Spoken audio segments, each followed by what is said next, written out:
pre-European arrival, early 19th century, there were at least 2 to 3 million fish that came up to the Snake River Basin every single year. Now that number is more like 20 to 25,000, about a 99% reduction in the number of fish that are coming back every year. So you have these little tiny fish, 6 inches long, that go out to the ocean. They come back 2 to 5 years later, and they weighed up to 80 to 100 pounds. When those fish spawn and die, all those nutrients get spread out across the landscape. The bears and the eagles that eat salmon. But then when bears do what bears do, those nutrients end up in trees, they end up in insects, and I think there's been studies that say that salmon provide vital nutrients for at least 138 other animal species here in the Northwest. Hi, this is Brent, the Climate Guru, and we are very, very fortunate to have Mitch Cutter, the Salmon and Energy Strategist for Idaho Conservation League. Welcome. Thanks for having me. Yeah. Thanks for coming to Boise. Yeah, I love Idaho. I'm just getting to know it. Welcome. And can you tell us a little bit about the Idaho Conservation League and what you guys do? Yeah, so the Idaho Conservation League, or ICL, as I'll say, has been around since 1973, so 51 years now. And we are Idaho's largest conservation organization. We do work on a bunch of different initiatives here in the state. The one that I work on, the one that we'll be talking about today, is on salmon and steelhead and anadromous fish. But we also do work on climate, trying to make Idaho into a carbon neutral state. We do work on public lands, trying to protect intact large tracts of public lands and also preserve access so people can get onto those public lands. We do a lot of work on water quality and water quantity across the state. So think lakes and rivers, but also things like wastewater treatment plants and mines and other things that threaten that water quality across the state as well. We take a lot of pride in the breadth of the issues that we work on. There's other conservation groups here in the state that work on some discrete things, but we're probably the one with the broadest reach. Wonderful. What the Snake River was like in its natural state before the arrival of Europeans in terms of its course, runs of salmon and trout? Sure. So, like you said, the Snake River starts in Wyoming on the east side of the Teton Mountains, up in the vicinity of Yellowstone National Park. It turns south from there and goes sort of across southern Idaho in a westwardly course. And then it turns back to the north, forms Hell's Canyon, which is the deepest gorge in North America, deeper than the Grand Canyon, before turning west again and eventually meeting the Columbia River sort of in southern Washington. Before any dams were built on the Snake River, it was totally free-flowing. You would have this very large spring freshet, or this big boost in flow come through in the spring. And what that really did was it helped push millions and millions of salmon and other fish out into the Pacific Ocean. And when dams started being constructed in the late 19th century, early 20th century to hold water or to divert water into irrigation systems or eventually to produce power, that totally messed with and changed that entire system. So if you go from the mouth of the Columbia back to Twin Falls, that's probably 700-800 miles at least. Some of the fish that still exist that come back into the Snake and then divert into the Salmon River going into central Idaho near the town of Stanley, those fish are going 900 miles. And that is the longest fish migration of any anadromous fish in the contiguous United States, and the highest elevation one as well. So we frequently like to call these fish sort of marathoners and mountaineers because of the distance that they go and also the extreme height that they go to, up to 6,000 or 7,000 feet in Idaho's section of the Rocky Mountains. So historically, they came all the way from the ocean, returned to the place of their birth up into the high Rocky Mountains, 600, 700, 800 miles. But since they built the dams on the river where Hell's Canyon is, can they make it past there today? Yeah, so let me be clear. There's two different kinds of dams that we're talking about here. So some dams have what are called fish passage systems. Most people would think of that as a fish ladder, That's sort right. of a concrete stairway, if you will. Mm-hmm. And those structures allow adult fish, to go back upstream when they're coming back here to Idaho, right? Some dams that were built here in the 20th century have those systems. Some other dams do not. In the Hell's Canyon project, those 3 dams that you're talking about do not have those kinds of structures. And so what happened was any salmon that still existed above Hell's Canyon when those dams went in were completely blocked from that habitat. And that's certainly not the first time that's happened. It happened all over the East Coast, and probably most notably at Grand Coulee Dam in north central Washington, where millions of fish that used to return to the upper Columbia River, in northeastern Washington and Canada, were completely blocked when that dam was constructed there. So what after the dams were built on Hell's Canyon, can any fish make it up to the Snake River in Idaho? Yeah, so the Hells Canyon dams are on what we would call the mid-Snake River. Hells Canyon is the middle point of the Snake River. There's still a good 200 miles or so of Snake River below that where salmon still have access. And there's a couple of tributary streams that flow into the Snake River below that as well. So the major rivers are the Salmon River, named for salmon, Clearwater River as well. Both of those are in Idaho. And then the Grand Ronde and the Imnaha rivers on the Oregon side are probably the four most notable tributaries to the Snake River. And there are still existing fish populations in those streams because the dams they have to pass have those fish passage structures. Salmon life cycle is a little complex, but in general, most or all salmon follow this life cycle. They are born in a stream or a lake in Idaho or somewhere else. They stay there for 1 to 2 years. Eventually they migrate, they're pushed out to the ocean by this big, the spring freshet, these flows that come from snowmelt in the spring. They live in the ocean for anywhere between 2 to 5 years, and then they come home. They swim all the way back, sometimes to the exact 50-yard stretch of stream where they were born, to spawn with other fish, lay their eggs, and then in general die. And the next generation then rises from the gravel. It's a little unclear exactly how salmon do that, actually. Some scientists think it's smell. They think it's some sort of a chemical in the water in particular that directs them back to that place. Others think that it's sort of think of a magnetic compass in their head that sort of can help them like a GPS system does.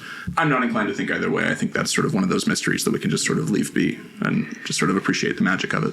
Before the dams were built along the Snake, and I understand it's more than 15 dams, I've read 15, 20, how many salmon came up the Columbia into the Snake each season? And how many do we have today? Yeah, so pre-European arrival here, talking early 19th century, there were at least 2 to 3 million fish that came up to the Snake River Basin every single year. Now that number is more like 20 to 25,000 each year. So we're talking about a 99% reduction in the number of fish that are coming back to the Snake River every year. And how far do they make it today? Yeah, so they make it, they can still make it those, in the Snake River at least, about 500 miles up to the base of Hells Canyon Dam. We did just talk about those tributary streams where they can go far up still. The salmon is, I think, the second or third longest free-flowing river in the U.S., even now. So there are still existing salmon in that. There's different sorts of metrics that fish biologists use to assess how well populations are doing, what their health is like. And one of those is called a smolt to adult ratio, or a SAR ratio, or rate. And what essentially you're doing is you say, if I have 100 smolts, these young fish leaving Idaho, and I count how many of those fish come back 2 to 5 years later as adults, you just divide that. So if I have 100 fish that leave Idaho and only 2 of them make it back, that is a 2% SIR rate. And what we know as fish biologists and fish managers is that you need at least 2 of those fish to come back to have a sustaining population, a stable one. You need 4% to come back to have a growing population. In Idaho, what we're at right now is less than 1%. So we're not stable. We're on the decline, and that's been true for several decades. How many dams have been built on the Snake River? I don't have the exact number for you right now. Approximately, I would call it 20. Okay. Can you describe how the salmon were, what they call it, keystone species? Sure. The importance that they gave to other animals who relied upon them, even small animals, insects, crabs, how they fertilized the banks or spread seeds, and the importance to native populations. I guess it's the Nez Persons, Shoshone, am I right? Yeah. When we think about salmon, I like to think about them as a bit of a nutrient conveyor belt, if you will. So you have these little tiny fish, 6 inches long, that go out to the ocean with not a whole lot of meat on their bones, right? They come back 2 to 5 years later, and they could weigh 40 pounds. Back in the day, they weighed up to 80 to 100 pounds. That's how big these fish got. And you think of all of that nitrogen, phosphorus, other good stuff coming from the ocean and being conveyed back into central Idaho and other parts of the region by these fish. And when those fish spawn and die, all those nutrients get spread out across the landscape. And so you can kind of think of the obvious ones, the bears and the eagles that eat salmon. But then when bears do what bears do, those nutrients end up in trees, they end up in insects. And I think there's been studies that say that salmon provide vital nutrients for at least 138 other animal species here in the Northwest. That's not even considering plants as part of that. They could qualify as a keystone species. They are absolutely a keystone species, yeah. And we have seen marked declines in forest health with the decline of salmon because those nutrients aren't flowing there anymore. I see. To native tribes, as per Shoshone, what was the importance of the salmon runs? Yeah, I won't totally retell the mythology that those tribes have for salmon, but I will say that, salmon are a fundamental food source for them, right? They were, in their histories, they were the first species to stand up and say, I will feed humans if humans will promise to defend me for the rest of their existence. And that covenant, that sort of contract between these native peoples and salmon is still what drives those peoples today. They swore that they would defend salmon until they all go extinct. And that is what sort of drives their mission in protecting those fish now. And, salmon are not just a cultural, religious thing. It's not a notion of give the Native American the magic fish and he'll be all better. This is a key economic foundation for these tribes. Tribes will catch fish and then sell them, and that's a big part of their economies. It's also a giant dietary thing for them. These people evolved for tens of thousands of years eating salmon and getting used to that diet. And when that diet got taken away from them, it was replaced with junk food and the usual sort of cheap things that we eat here in America. And that has just wreaked havoc on health of people who live in these tribes. And you can see higher rates of things like diabetes and heart disease as a result of that. And so that's what they're trying to restore for themselves. And that's what we're supporting them in doing and trying to partner with them in getting these fish back.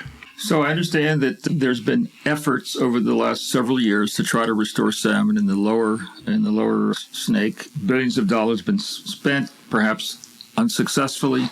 And now there's some discussion, well, I say more than discussion, announcements by the Biden administration very recently with the states of Oregon and Washington and 4 or 5 tribes to remove 4 dams on the lower, is it the lower the lower Snake River. Lower Snake. Tell us, please, how that came about and what the plan and hope is. Yeah, there's a whole variety of things that impact salmon and steelhead in their migration. But the biggest of those is undoubtedly these hydroelectric dams that kill upwards of 75% of the young fish as they go out to the ocean.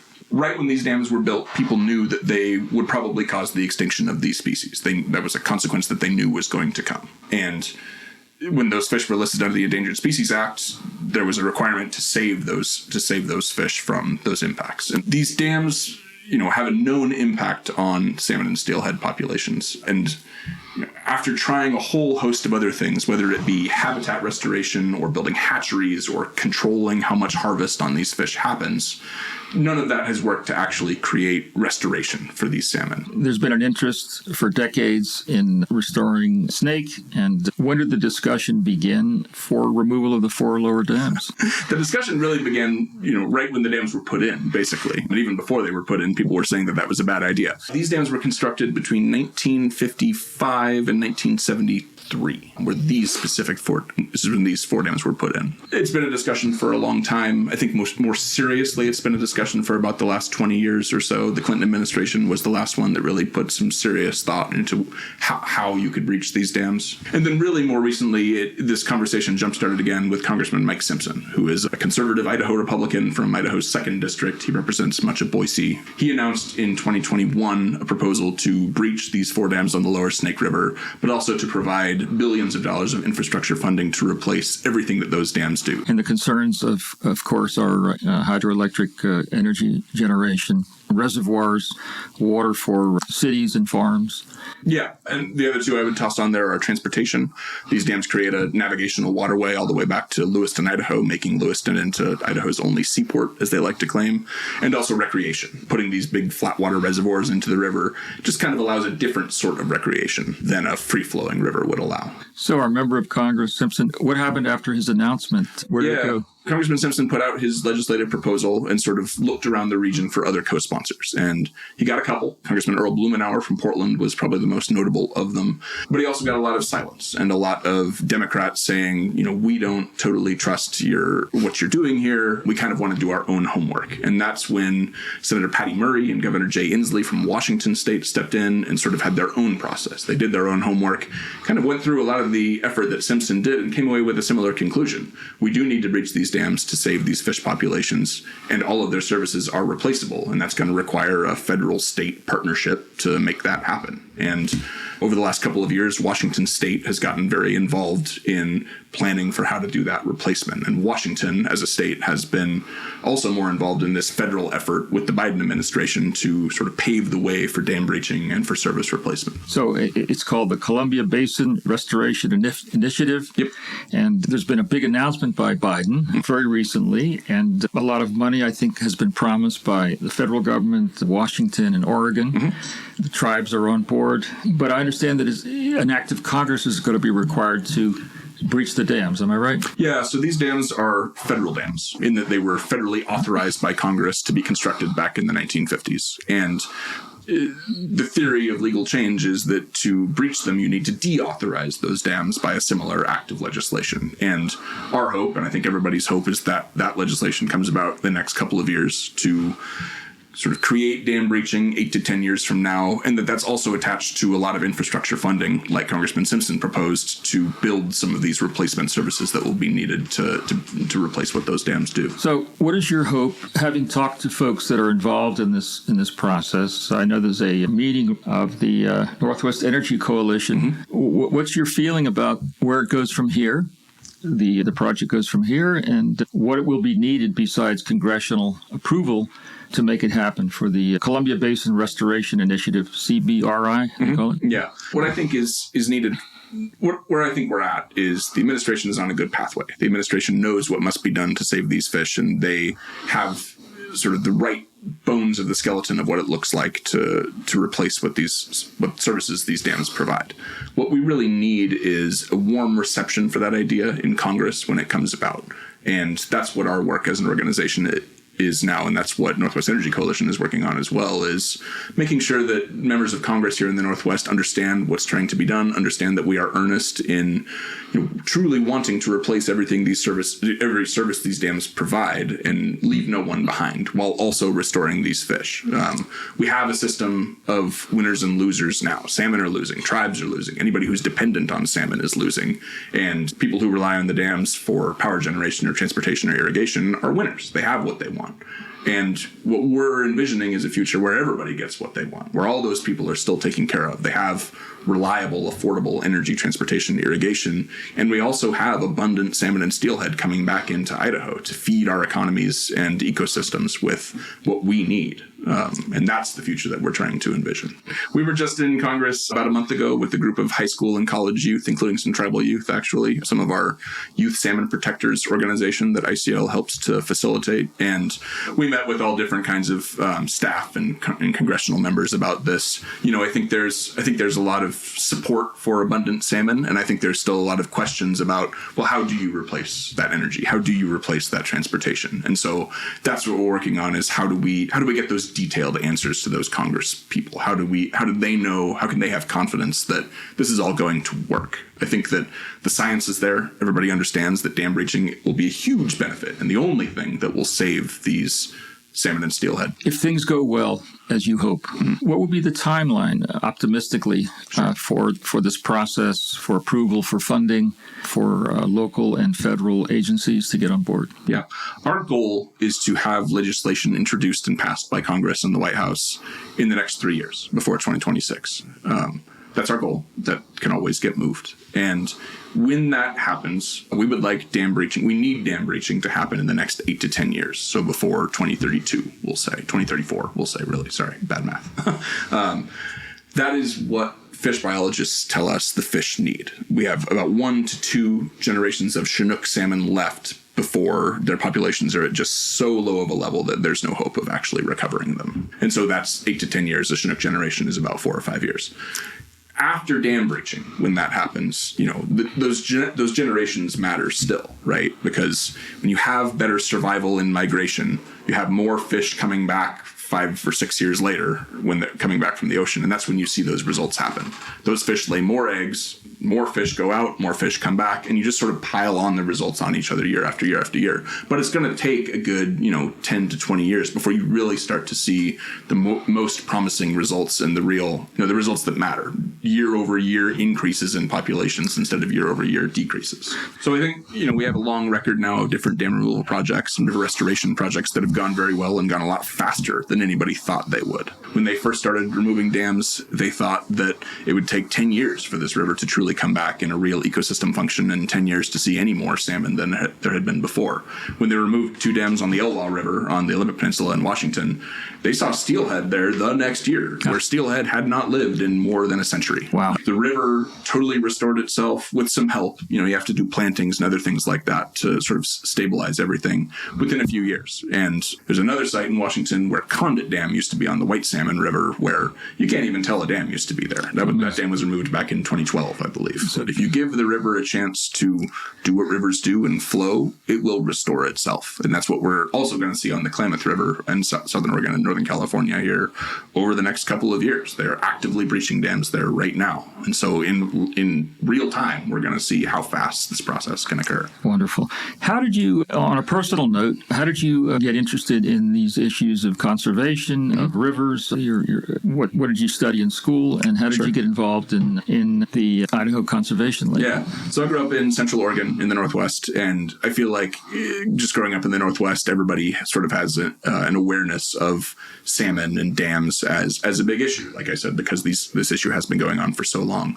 My interest in conservation was really driven by a program I did in college called Semester in the West. I went to Whitman College in Walla Walla, Washington, and Semester in the West is a semester-long program where we would camp out somewhere different every 3 to 5 days, learning not from professors, but from people who actually do this work, people who have jobs kind of like I do now, as well as ranchers, authors, politicians, anybody who's working on natural resource issues somewhere in the interior West. And we talked a little about salmon on that, but more in general, that inspired my interest in things like water and public lands and mining, border issues as well. And that's really where this interest came from. And so after I graduated from college, I worked as a consultant for a couple of years on hydroelectric issues, actually, for a couple of utilities here in the Northwest. No kidding. And then, this job at ICL opened up that was a mix of that hydroelectric dam sort of work, as well as a natural resource issue in salmon and steelhead and other anadromous fish. And so for whatever reason, they decided to hire me.